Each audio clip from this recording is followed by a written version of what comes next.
नियति कहानी का ये दूसरा पार्ट है। सुरेश लालच में आ गया था। उसने भिखू की आत्मा का सौदा कर दिया और बदले में नियति से बहुत सारी जादुई मिट्टी ले ली।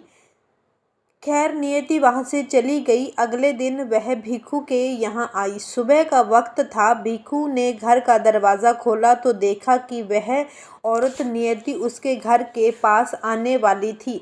भिखू उससे आता देख रहा था। नियति घर के पास आई। भिखू ने कहा, आप तो वही औरत हैं ना? नियति ने कहा, मेरा नाम नियति है।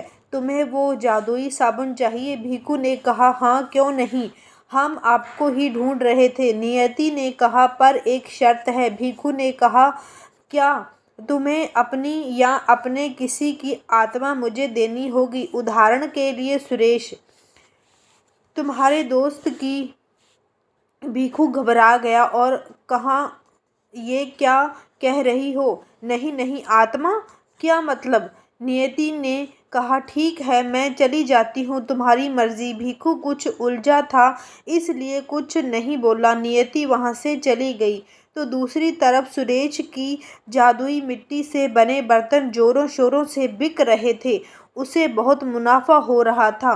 अब उसे भिखू की कोई परवाह नहीं रही। कुछ समय में ही सुरेश सेठ बन गया। सुरेश ने शादी कर ली, उसका परिवार बन गया। इसके विपरीत भिखू छोटे घर और आर्थिक तंगी से जीवन जी रहा था। भिखू के साथ सुरेश का बर्ताव अच्छा नहीं था। करीबन 1 साल बाद नियति भिखू को फिर मिली। इस बार भिखू ने उसका प्रस्ताव मान लिया। जादुई साबुन लेकर बदले में उसने सुरेश की आत्मा का सौदा कर लिया। समय बाद भिखू भी अपनी सेठ बन गया था। उसका भी परिवार था, पत्नी और बच्चे भी। इसी तरह आगे भी चलता जा रहा है। अगर आपने इसका पहला पार्ट नहीं देखा है तो आपको ये सेकंड पार्ट की स्टोरी समझ में नहीं आएगी। पहला पार्ट इससे पहले आया है तो ज़रूर देखें।